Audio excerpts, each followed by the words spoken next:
Hi friends, media ಜಗತ್ತಿಗೆ ಸ್ವಾಗತ. Friends, ನಟ ದರ್ಶನ್ ಹೆಸರಿನ ಜೊತೆ ಆಗಾಗ ತಳುಕು ಹಾಕಿಕೊಳ್ಳೋ ಪವಿತ್ರ ಗೌಡ ಯಾರು? ಇವರ ಹಿನ್ನೆಲೆ ಏನು? ಮೊದಲ ಗಂಡ ಯಾರು? ದರ್ಶನ್ ಪರಿಚಯವಾಗಿದ್ದು ಹೇಗೆ? ಎಲ್ಲವನ್ನ ಈ ವಿಡಿಯೋದಲ್ಲಿ ತೋರಿಸ್ತೀವಿ.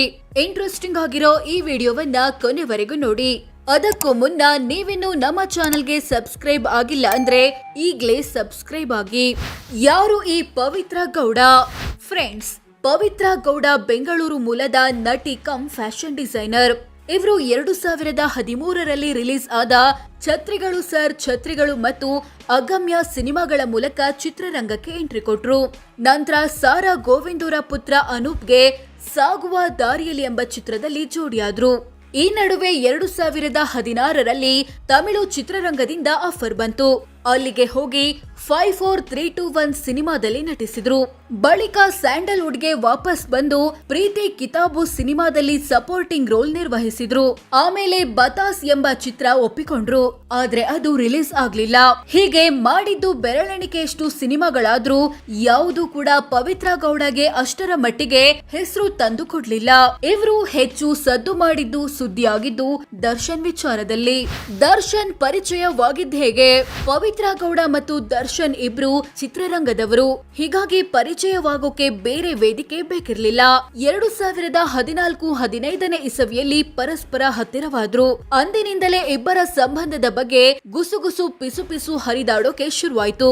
ಇಂಥ ಟೈಮಲ್ಲಿ ದರ್ಶನ್ ಮತ್ತು ವಿಜಯಲಕ್ಷ್ಮಿ ದಾಂಪತ್ಯ ಜೀವನ ಕೂಡ ವೈಮನಸ್ಸು ಗಲಾಟೆಗಳಿಂದ ಮಾಧ್ಯಮದಲ್ಲಿ ಸುದ್ದಿಯಾಗ್ತಿತ್ತು ಅನ್ನೋದು ಕೂಡ ಗಮನಾರ್ಹ.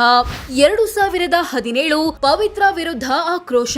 ಇಂಥ ಪವಿತ್ರ ಗೌಡ 2017ರಲ್ಲಿ ತಮ್ಮ ಫೇಸ್ಬುಕ್ ಮತ್ತು ಟ್ವಿಟರ್ ನ ಪ್ರೊಫೈಲ್ ಫೋಟೋ ಚೇಂಜ್ ಮಾಡಿ ತಾವು ಮತ್ತು ದರ್ಶನ್ ಒಟ್ಟಿಗಿರೋ ಫೋಟೋ ಹಾಕಿದ್ರು. ಇದಕ್ಕೆ ದರ್ಶನ್ ಅಭಿಮಾನಿಗಳಿಂದ ಭಾರಿ ಆಕ್ರೋಶ ಕೇಳಿಬಂತು. ಕೊನೆಗೆ ಆ ಫೋಟೋವನ್ನ ಪವಿತ್ರ ಗೌಡ ತೆಗಿಬೇಕಾಯ್ತು. 2022 ಸ್ವಂತ ಬಿಸ್ನೆಸ್ಗೆ ಎಂಟ್ರಿ.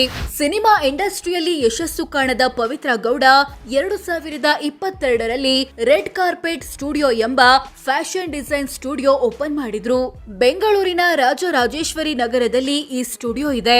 ನಟಿಯರಿಗೆ ಮದುವೆ ಸಭೆ ಸಮಾರಂಭಗಳಿಗೆ ಸ್ಯಾರಿ ಮತ್ತು ಡ್ರೆಸ್ ಗಳನ್ನ ಡಿಸೈನ್ ಮಾಡಿಕೊಡೋದು ಇವರ ಕೆಲಸ. ಪವಿತ್ರ ಬಗ್ಗೆ ವಿಜಯಲಕ್ಷ್ಮಿ ಹೇಳೋದೇನು?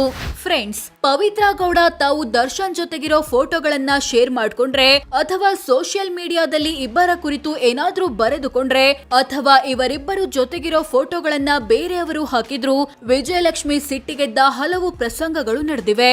2023ರಲ್ಲಿ ದರ್ಶನ್ ರ ಬರ್ತ್ಡೇ ಸೆಲೆಬ್ರೇಷನ್ ಫೋಟೋವನ್ನ ನಟಿ ಕಮ್ ಪವಿತ್ರ ಗೌಡರ ಸ್ನೇಹಿತೆ ಮೇಘಾ ಶೆಟ್ಟಿ ಶೇರ್ ಮಾಡ್ಕೊಂಡಿದ್ರು. ಆಗ ಮೇಘಾ ಶೆಟ್ಟಿ ವಿರುದ್ಧವೇ ಸಿಡಿಮಿಡಿಗೊಂಡಿದ್ರು ವಿಜಯಲಕ್ಷ್ಮಿ. ನಂತರ 2024ರಲ್ಲಿ ದರ್ಶನ್ ಜೊತೆಗಿನ ವಿಡಿಯೋವೊಂದನ್ನ ಶೇರ್ ಮಾಡಿದ್ದ ಪವಿತ್ರ ಗೌಡ ನಮ್ಮ ಸಂಬಂಧಕ್ಕೆ 10 ವರ್ಷಗಳಾಗಿವೆ ಅಂತ ಬರೆದುಕೊಂಡಿದ್ರು. ಆಗ ಪವಿತ್ರ ವಿರುದ್ಧ ಕೆಂಡಾಮಂಡಲರಾಗಿದ್ದ ವಿಜಯಲಕ್ಷ್ಮಿ ಕಾನೂನು ಕ್ರಮದ ಎಚ್ಚರಿಕೆ ಕೊಟ್ಟಿದ್ರು. 2018ರಲ್ಲಿ ದರ್ಶನ್ ತಾಯಿ ಮೀನಾ ತೂಗುದೀಪ ಮತ್ತು ಸಹೋದರಿ ದಿವ್ಯಾ ಜೊತೆಗಿದ್ದ ಪವಿತ್ರ ಗೌಡ ಫೋಟೋಗಳು ವೈರಲ್ ಆಗಿದ್ವು. ಇಂಥ ಪವಿತ್ರ ಗೌಡ ಹೆಸರು ಈಗ ಚಿತ್ರದುರ್ಗ ಮೂಲದ ದರ್ಶನ್ ಅಭಿಮಾನಿ ರೇಣುಕಾ ಸ್ವಾಮಿ ಹತ್ಯೆ ಪ್ರಕರಣದಲ್ಲಿ ಕೇಳಿ ಬಂದಿದೆ. ಪವಿತ್ರಳ ಮೊದಲ ಗಂಡ ಯಾರು?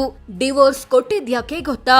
ಫ್ರೆಂಡ್ಸ್, ಪವಿತ್ರ ಗೌಡ ಸಿನಿಮಾ ಇಂಡಸ್ಟ್ರಿಗೆ ಬರೋದಕ್ಕೂ ಮೊದಲೇ ಮದುವೆಯಾಗಿದ್ರು. ಇವರ ಮೊದಲ ಗಂಡನ ಹೆಸರು ಸಂಜಯ್ ಸಿಂಗ್. ಇಂಥ ಸಂಜಯ್ ಸಿಂಗ್ ಬೆಂಗಳೂರಿನ ಚಾಮರಾಜಪೇಟೆಯಲ್ಲಿ ಕಿರಾಣಿ ಅಂಗಡಿ ಇಟ್ಕೊಂಡಿದ್ರು. ಇಬ್ರು ಪ್ರೀತಿಸಿ ಚಿಕ್ಕ ವಯಸ್ಸಲ್ಲೇ ಮದುವೆಯಾದ್ರು. ಮದುವೆಯಾಗುವಾಗ ಪವಿತ್ರಾಗೆ 18 ವರ್ಷ ಎನ್ನಲಾಗುತ್ತೆ. ಈ ದಂಪತಿಗೆ ಖುಷಿ ಗೌಡ ಎಂಬ ಮಗಳಿದ್ದಾಳೆ. ಆದ್ರೆ ಪವಿತ್ರ ಮತ್ತು ಸಂಜಯ್ ಸಿಂಗ್ ದಾಂಪತ್ಯ ಹೆಚ್ಚು ದಿನ ಉಳಿಯಲಿಲ್ಲ. ವಿರಸ ಮೂಡಿದ ಹಿನ್ನೆಲೆ ಇಬ್ಬರು ಪರಸ್ಪರ ದೂರವಾದ್ರು, ಡಿವೋರ್ಸ್ ಪಡೆದ್ರು. ಸೋ ಫ್ರೆಂಡ್ಸ್, ಇದಿಷ್ಟು ಪವಿತ್ರ ಗೌಡ ಯಾರು, ಇವರ ಹಿನ್ನೆಲೆ ಏನು, ಮೊದಲ ಗಂಡ ಯಾರು, ದರ್ಶನ್ ಪರಿಚಯವಾಗಿದ್ದು ಹೇಗೆ ಅನ್ನೋದು ಸೇರಿದಂತೆ ಕೆಲವೊಂದು ವಿಚಾರಗಳನ್ನ ತಿಳಿಸಿಕೊಡೋ ಪ್ರಯತ್ನ. ಇವರ ಬಗ್ಗೆ ನಿಮ್ಮ ಅಭಿಪ್ರಾಯವೇನು? ಕಾಮೆಂಟ್ ಮಾಡಿ ತಿಳಿಸಿ. ಹಾಗೆ ವಿಡಿಯೋ ಇಷ್ಟ ಆಗಿದ್ರೆ ಲೈಕ್ ಮಾಡಿ, ಶೇರ್ ಮಾಡಿ, ನಮ್ಮ ಚಾನೆಲ್ಗೆ ಸಬ್ಸ್ಕ್ರೈಬ್ ಆಗಿ. ಧನ್ಯವಾದ.